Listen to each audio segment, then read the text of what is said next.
Good afternoon, everyone, and welcome to this week's Insights Webinar Series, ICD10 and Your Bottom Line.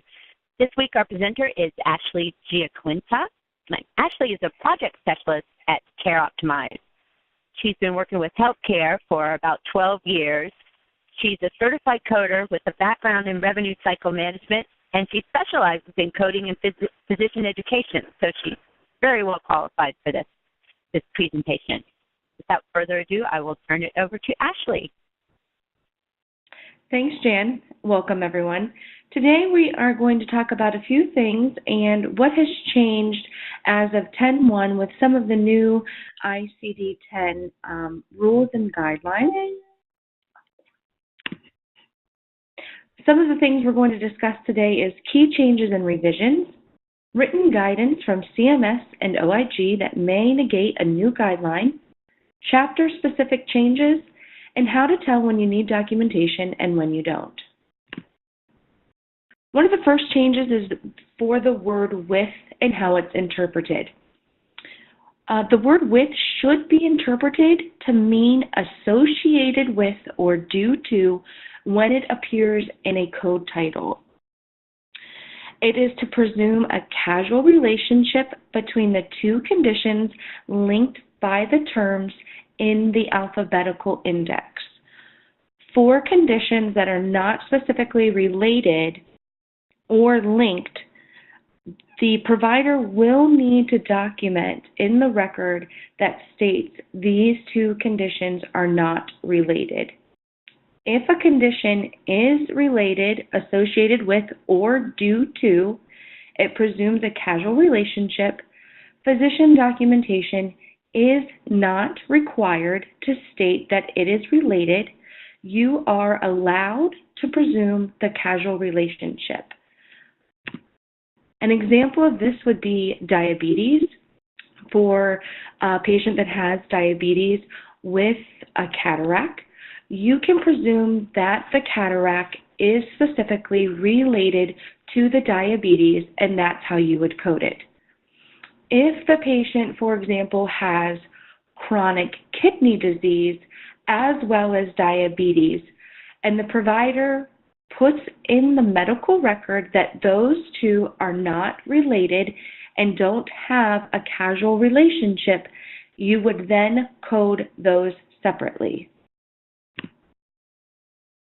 Another change with code assignment and clinical criteria. The assignment of a diagnosis code is based on the provider's diagnostic statement that the condition exists. The provider's statement that the patient has a particular condition is sufficient.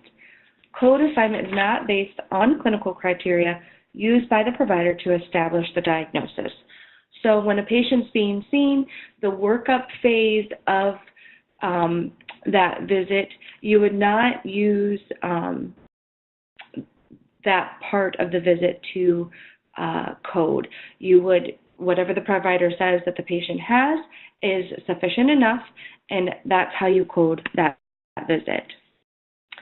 Part of the 2016 OIG work plan, the OIG said that they were going to review medical record documentation to ensure that it supports diagnoses that were submitted by Medicare Advantage organizations for the use in risk score calculations. Prior OIG reviews have shown that the medical record documentation does not always support the diagnoses submitted to CMS by the Medicare Advantage organizations. They are required to submit risk adjustment data to CMS in accordance with the HHS OIG work plan fiscal year 2016. Payments sometimes to the Medicare Advantage organizations are adjusted on the basis of the health status of each beneficiary. So when inaccurate diagnoses are recorded to CMS, it could cause improper payment amounts to the Medicare Advantage organization. Specific coding is now. In a question that was proposed by a provider's office, they asked Medicare, are they going to phase in the requirements to code to the highest level of specificity? CMS response to that was, no, providers should already be coding to the highest level of specificity, and that as of 10/1/2016, providers are required to code to accurately reflect the clinical documentation. So when ICD-10 came into effect, specificity didn't just start, when ICD-10 came into play. Specificity should have always been happening, even with ICD-9. It's just now with ICD-10, there's more options to choose from, more specific codes to choose from, to describe the kind of care that you are giving your patients, and which is really good, because once we move from fee-for-service to value-based care, you're going to want to report all the time that it takes for you to take care of that patient, with the diabetes, with the hypertension, are there comorbidities involved in chronic conditions? So coding to the highest level of specificity didn't just start, it should have always been happening. So now as of 10/1, those code freezes and, the lacks of reporting unspecified codes is, not going to be appropriate any longer. So we really need to be coding as specific as possible. When it comes to sequela, which is also known as a late effect, it's a residual effect after the acute phase of an illness or injury. There's no time limit for a sequela code, and the residual effect from the sequela could occur within days, months, years, and it's usually sequenced with two codes: the condition or the nature with the sequela, followed by the actual sequela code. The code for an acute phase of an illness or injury that led to the sequela is never used with a code for a late effect. Now, there is an exception to the rule. If the code for a sequela is followed by a manifestation code identified in the tabular list, or the sequela code has been expanded by the 4th, 5th, or 6th character levels to include the manifestation. So some examples of sequelas include a scar formation resulting from a burn, a deviated septum due to a nasal fraction, and infertility due to tubal occlusion from old tuberculosis. And just a quick note that the code for the acute phase of an illness or injury that led to the sequela is never coded with the late effect code. Something new that started October 1st of this year was the NPD designation, which means not a primary diagnosis. So any code that ends with S and T from Chapter 19 that requires the 7th character of S or T will receive a designation of NPD in the Commercial Clinical Editor. This affects 9,600 diagnosis codes from Chapter 19, which currently do not have the NPD designation. And so this is based on a recent clarification from the American Hospital Association. So for specific documentation, some things have changed in regards to BMI, depth of non-pressure ulcers, pressure ulcer stage, coma scale, and the NIH stroke scale. Code assignment may be based on medical record documentation from clinicians who are not the patient's provider. So, i.e. a physician or an other qualified healthcare practitioner, someone who is legally accountable for establishing the patient's diagnosis code. So that could be your nurse practitioners, your physician assistants, and sometimes when patients are, seen, there are, other people documenting that information. So, for example, when a patient comes in for an office visit, sometimes it's your clinical staff that gets the height, the weight, the BMI, and, an emergency medical technician often documents the coma scale. So the issue lies with the associated diagnoses with these, so overweight, obesity, acute stroke, or pressure ulcer. that must be documented by the patient's provider. If there is conflicting documentation in the medical record, either from the clinician or different clinicians, the patient's attending provider should be queried for that clarification. So a couple of examples are the nurse documents the patient's weight, height, and subsequent BMI data. The physician doesn't state that the patient has obesity. So if the physician did not state obesity in the record, you should not code the obesity diagnosis. If the physician documents that the patient has obesity, then the obesity code can be used. Documentation of complications of care. Code assignment is based on the provider's documentation of the relationship between the condition and the care or procedure unless otherwise instructed by the classification. This extends to any complications of care or conditions that occur during or following medical care or surgery and are classified as complications. There has to be some type of cause and effect relationship between the care provided and the condition, and there needs to be an indication in the documentation that this is a complication. If it's not very clear or your provider didn't document that, always query the provider for clarification if it's not stated. There's a change when it comes to excludes one exception. An exception to the excludes one definition is the circumstance when the two conditions are unrelated to each other. If it is not clear whether the two conditions involving an excludes one note are related or not, query the provider. An example of this would be code F45.8, other somatoform disorders. It has an excludes one note for sleep-related teeth grinding, which is code G4763. Because the teeth grinding is an inclusion term under F45.8, only one of these two codes should be assigned for teeth grinding. However, looking at the code, psychogenic dysmenorrhea is also an inclusion term under code F45.8. So a patient could have both of these conditions, and in this case, because the conditions are clearly unrelated, you can code both diagnoses. When it comes to laterality, some of the ICD-10 codes indicate laterality, specifying whether the condition occurs on the left, right, or is bilateral.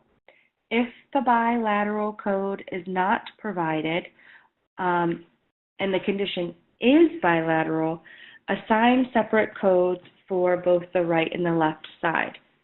If the side is not identified in the medical record, you're to assign the code for unspecified or query the provider. So when a patient has a bilateral condition and they're being treated and they come in and the condition exists on both sides during that encounter of treatment, you will use the bilateral codes. An example of this is cataracts. Most of the time when people have cataracts, one eye is treated at a time. So initially they come in, they see the doctor says, yep, bilateral cataracts, that's what goes out on the first claim. They come back again, they have surgery on the right eye. The second claim that would go out would be cataract right eye. Then they come back again, have the left side done. You would only code cataract left eye. If the condition still exists on both sides, there was a problem with treatment, there was a problem with surgery, then you could still use the bilateral code. Now on to some chapter-specific changes. For the Zika virus, you're going to only code confirmed cases of the Zika virus as documented by the provider. A clear confirmation does not need to be documented as to what type of test was performed. If the physician says that the condition is confirmed or positive, that is sufficient. If the provider documents suspected, probable, possible, you're not going to use the Zika code A92.5. You're only going to code the associated signs of symptoms, i.e. nausea, vomiting, diarrhea, whatever applies to that particular encounter. For hypertension crisis, assign a code category from I-16 hypertensive crisis for documented hypertensive urgency, hypertensive emergency, or unspecified hypertensive crisis. Code also any identified hypertensive disease, codes I-10 through I-15. The sequencing is based upon the reason for the encounter. Acute myocardial infarctions. For encounters occurring while the myocardial infarction is equal to or less than 4 weeks old, including transfers from one acute setting to another or a post-acute setting, and the myocardial infarction meets the definition for other diagnoses, you're going to see Section 3 reporting additional diagnoses. Codes from I-21 may continue to be reported. Pressure ulcers. For ulcers that were present on admission but healed at the time of discharge, assign the code and site and the stage of the pressure ulcer at the time of admission. So they come in, they have the ulcer, they leave, it's healed. You're still going to use the code for that initial admission. Supervision of a high-risk pregnancy. Codes from category 009, supervision of a high-risk pregnancy, are only to be used during the prenatal period. If the high-risk pregnancy complications during labor and delivery, you're going to use the applicable complication codes from Chapter 15. If there were no complications during labor and delivery, you're going to use 080 for encounter for full-term uncomplicated delivery. When a delivery occurs during an admission, the condition prompting the admission is sequenced as the principal diagnosis. Multiple conditions prompted the admission. Sequence the one most related to the delivery as the principal diagnosis, and any other additional complication during delivery should be sequenced as additional diagnoses. So if a patient comes in, they have preterm labor and they're also hypertensive, maybe the provider gets the contractions under control but can't quite get the hypertension under control, and they decide, you know what, this is best for the patient to deliver because of the hypertension, then that would be the primary diagnosis code. For gestational pregnancy-induced diabetes, the codes that are under category 024.4, that includes diet-controlled, insulin-controlled, and controlled by oral hypoglycemic drugs. If a patient with gestational diabetes is treated with both diet and insulin, you're only required to report the insulin-controlled. If a patient is treated with both diet and oral hypoglycemic medications, only code for controlled by oral hypoglycemic drugs is required. So you don't need to use both diet and hypoglycemic meds. Only code for controlled by oral hypoglycemic drugs. And then 024.2 should not be assigned with codes Z79.4 or Z79.84. For observation evaluation of newborns versus suspected conditions not found, you're going to assign a code from category Z05 for observation and evaluation of newborns and infants for suspected conditions ruled out. And this is to identify any instances where a healthy newborn is evaluated for a condition that they thought may have been found during delivery and that was ruled out. And if they still continue to have signs and symptoms of that suspected problem, you're not going to use code Z05. For the coma scale, the coma scale codes R4, 0.2, and so on can be used in conjunction with traumatic brain injury codes, acute cerebrovascular disease, or sequelas of cerebrovascular disease codes. These codes are primarily for use by trauma registries, but they may be used in any setting where this information is collected. The coma scale may also be used to assess the status of the central nervous system for other non-trauma conditions, such as monitoring patients in the ICU, regardless of the medical condition. The coma scale codes should be sequenced after the diagnosis codes. When it comes to the NIHSS stroke scale, these codes can also be used in conjunction with acute stroke codes from category I-63 to identify the patient's neurological status and the severity of the stroke.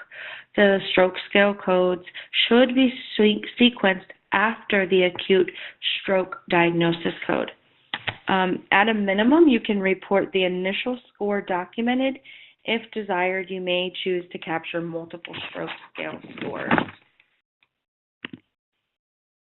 And these are the correlating diagnosis codes to the stroke scale score.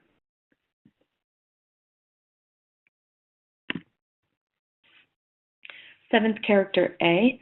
Seventh character A, initial encounter, is used for each encounter where the patient is receiving active treatment for the condition. When it comes to fractures, initial versus subsequent, the open fracture designation and the assignment of the seventh character for fractures of the forearm, femur, and lower leg, including the ankle, are based upon the Gustilo open fracture classification. When that classification is not specified for an open fracture, the seventh character for open fracture should be assigned with either B, E, H, M, or O. And that concludes our presentation for today. If you have any questions, please feel free to email me. I've included my email on the slide, and thanks to everyone for attending today. And also, CareOptimize has a newly updated website, so please feel free to visit our website. Thanks. Bye-bye.